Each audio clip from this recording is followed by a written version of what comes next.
Hey y'all, Billy from Perma Pastures Farm. All right, you see me standing in front of this site of where this new high tunnel is going to be. Now, we had expected to get this thing done a while ago, but that's just not how the Lord directs our steps. There's things that come up, things that happen, things that unfold that just require you to call audibles, but that's not really what this video is about today. What it's about today are some of the challenges and tricks that we're learning along the way. Now, first of all, I want to give credit to whom it's due, because right out of the gates, the design, by and large, what you see here, as far as the doors on this thing, as far as the general construction, as far as a whole lot of it before it's all said and done, was inspired through our friends down at Deep South Homestead. Now, folks, if you haven't seen it, they have an extraordinary playlist on how to do this to where a monkey could do it. I mean, they break it down in such a way to where there is no way you shouldn't understand how to put one of these up for yourselves. But now, in our case, what we have here, it was the remnants, the shell basically of a high tunnel / greenhouse, the way it was used before, that was actually, judging by the pictures, looks like it was put up in the 80s. And this thing had basically changed hands a few times. And you can tell by the parts and pieces over here.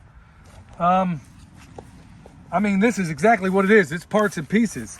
Some of it we've been able to, separate and do this and that. We looked at, like, I don't know, there might be 300 pictures of what this thing used to look like. And I'm thankful for at least that. But by and large, because this was a custom job by and large, there's a lot of things that were used then that were cut to fit the parameters they had at that time.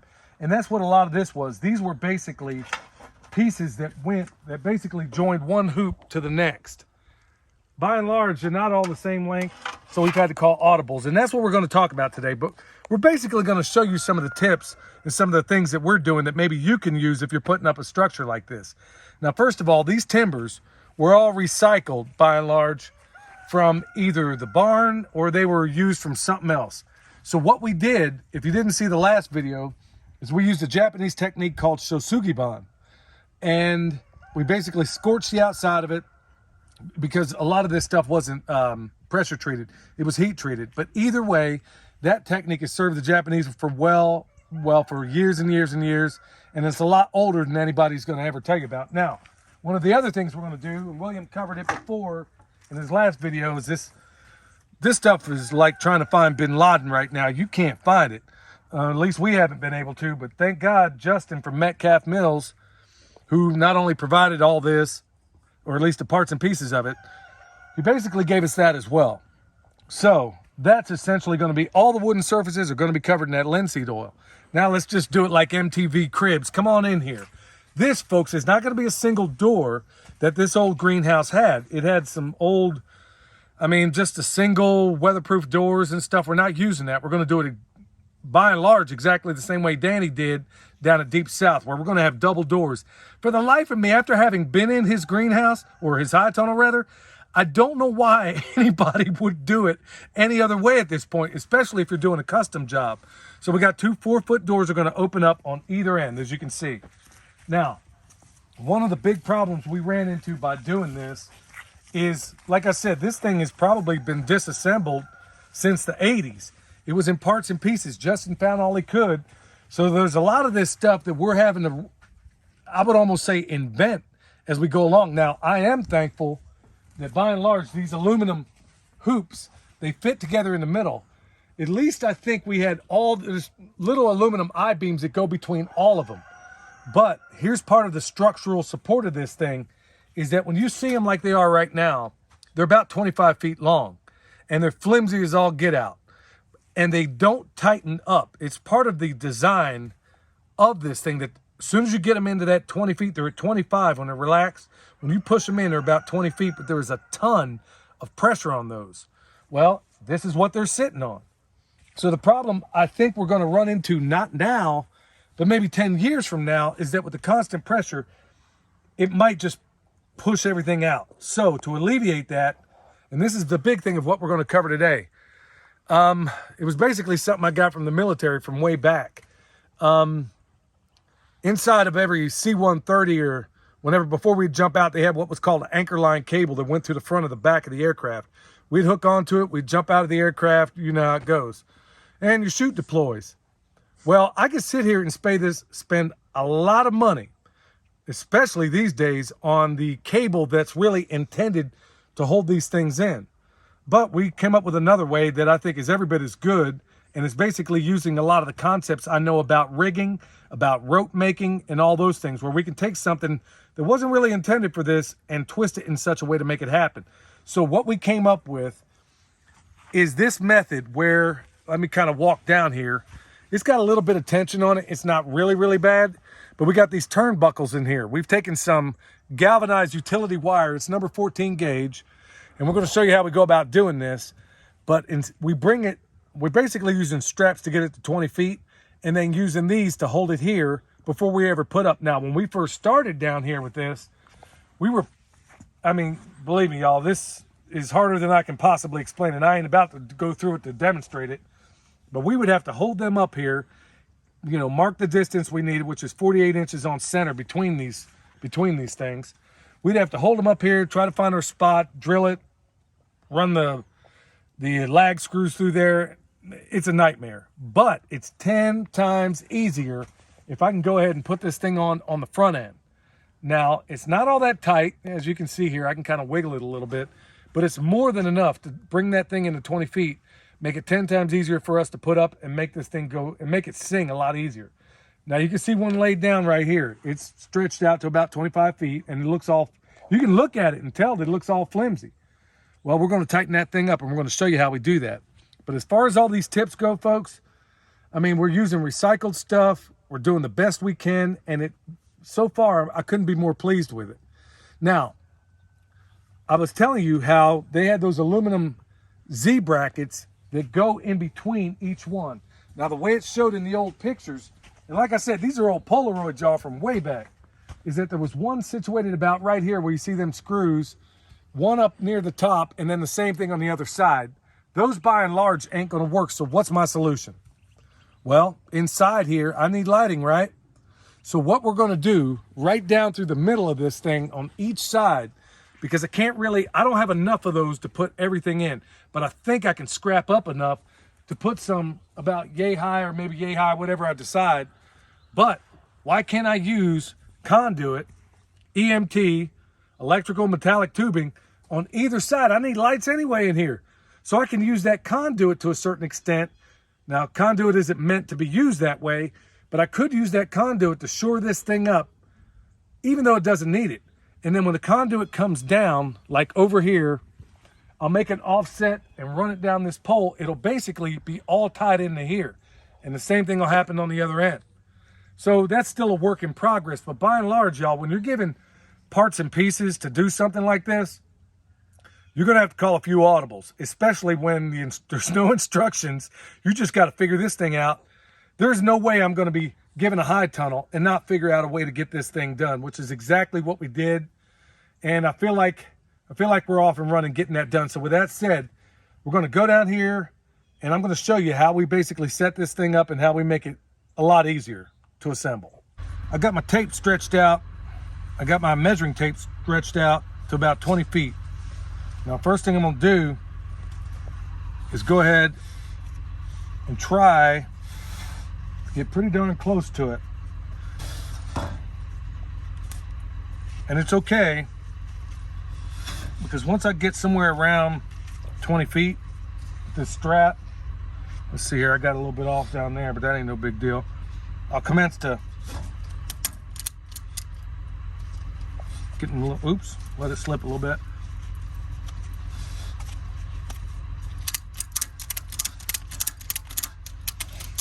Okay, I know that's what I'm working with. So let me go down here and put it on the other end. Bam, that's that calibrated eye for y'all. Bam, almost 20 feet. But I want it a little bit long because I want to make sure my turnbuckle's holding the weight.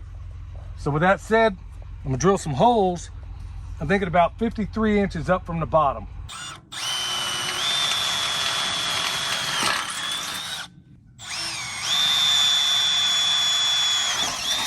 Hey y'all, as I stated before, we ain't the Rockefellers. And so every little money and time saving tip we can do, we bring to bear what we can. So this here is what I was talking about. This is just cheap utility galvanized wire, and it's very strong. It's good for like 100. I think its tensile strength is about 100, but I'm going to increase that immeasurably by doing what I'm about to do. That hole I just drilled, I'm going to put this thing in here. I cut it off at 32 feet because I want to make sure it's at about 16. So I'll go ahead and thread this through and I'll show you the other end. All right, next step. So I took one of the ends of the turnbuckle and I back wrapped it with some black 33. And that's the way it goes. It's going to go, as I'm looking at it, it's going clockwise. So I ran these through. They're both sticking through the other end of this U. Now, I'm going to fold it on itself, but I'm not going to go clockwise. I'm going to go counterclockwise.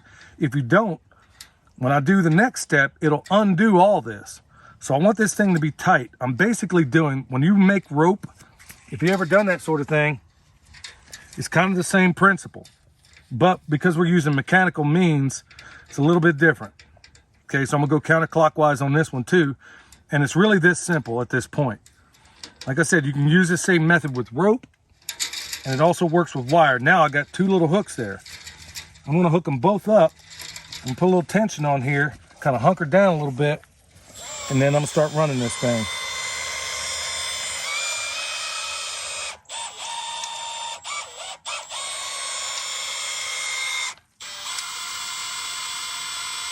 Okay, I like what I got here. All right, y'all, here's the next part. I got more of this wire. Now, when I say this is a whole lot cheaper than buying that highfalutin braided stuff, I'm not overstating it, believe me when I tell you. So all I'm gonna do, I got my turnbuckle stretched out. William's holding on to it, as you can see. And I'm just gonna do kind of the same thing here. I'm just gonna kind of fold it over here. And then I'm also gonna do the same thing. I'm gonna cut them off right here with my clines. And now what I'm gonna do is stick them right through here. See that? I'm gonna roll it down on itself. Now, before I do anything else, I'm gonna take it back out, screw this thing off. These things always mess me up because it's always the opposite of what you think when it comes to the threads. All right, so I'm gonna do the same thing. I'm gonna loop them both through this eye. And because I'm gonna go the other way, remember, my drill's gonna be spinning this way, so I need to wrap it the other way. Now I'm gonna grab a hold of my drill. I can do this one of two ways. I like to stick it in here to start with, and it'll still work. You just gotta be careful. Like I said, I'm gonna hunker down a little bit and then go nice and easy.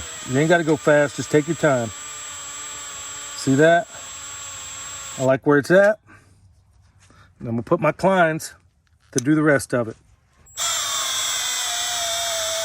Okay.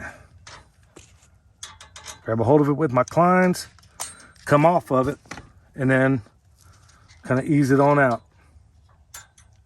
There you go, didn't bounce back any. Now I'm gonna stick it into my turnbuckle. Now that I got some tension on this, I can go ahead and take my strap loose, so that's what I'm fixing to do right now.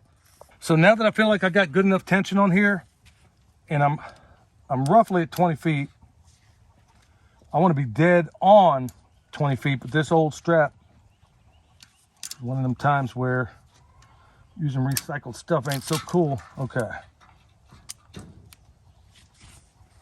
It's a little muddy, it rained last night. Let me go down here, I'm gonna take that off and stretch out my tape and see where we're at. Okay, strap's off of it. I know I'm about an inch shy. So I'm gonna go ahead, I need to be 20. Look, y'all, there's some things you can be kind of lax about, but this thing from outside to outside is 20 feet all the way down here. So I'll spend as much time as I need to make sure I got 20. So I'm gonna work that turnbuckle till I bring it in about another inch. All right, so it's stretched on. Let's see if we got 20. This is how we do it. That's right, y'all. It's that calibrated eyeball. Well, let me quit bragging because this is about where this is where I fall on my face. Anyway, all the weight, all the tension, it's not pushing out at this point. It's all held right there by that wire. But then think of all the trellising things we can do with that wire. So let me go ahead and stretch this out and we'll move on to the next thing. We got this one. This is the one we're about to hang. Now, this is what it is. Look at, trying to stand this thing up the way it is right now when it's not under tension is like trying to hold cooked spaghetti vertically. That's honestly what it feels like, trying to hold a piece of cooked spaghetti vertically after it's been cooked. So there's a difference. When it's under tension, that's what it's like. When it's not under tension, it's all flimsy like that. So with that said, it's time for us to stand it up. All right, y'all. So we had something of a technical glitch. The device we were using to record how we put this one up right now basically ran out of storage while we were in the middle of shooting it.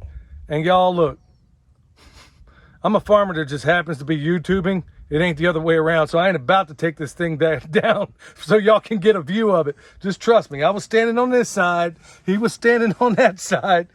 And essentially just, you know, ran a drill bit through and then ran those lag screws in it. So it's still a little bit flimsy right now. It's not tied into the rest of it until I take this little, now this is one of the pieces that came along with it. And some of these ain't even the same. This is basically a little I-beam made out of aluminum, very, very strong. And it'll go basically at the ridge. But that's really not the point of this video. The point of it is that honestly, folks, all of us these days, especially these days, has more time than money. And I say that often because it's honestly the truth.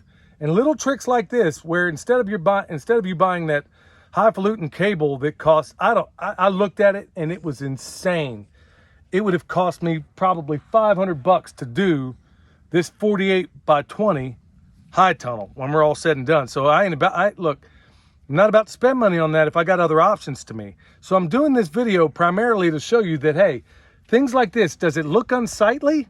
I don't think so. I mean, yeah, this little area where it's frayed here at the end, I mean, that's something I can take a pair of Kleins and just straighten right up. Same thing down here. But at the end of the day, it's doing the same job. It's not, in fact, it's probably stronger than the regular store-bought stuff, and it was done on the cheap. Because a roll of that stuff, I think, was $8, and we got plenty of it. I mean, there is plenty of it. In fact, if I was in a real tight pinch, and it did occur to me because we do have a bunch of old galvanized, oh shoot, you name it, all kinds of galvanized wire that was scrapped laying around this place, stuff that's been here a long time. If I was in a real pinch, I could even use barbed wire. Don't recommend it, especially not at eye level. But honestly, I could have used any number of things that were galvanized to get this same job done. So the only thing I'm out really is the cost of this turnbuckle. Because a lot of this stuff we already have on hand, and a lot of you out there have it on hand too. So think about those things that might fall outside the realm of what they're really intended to do.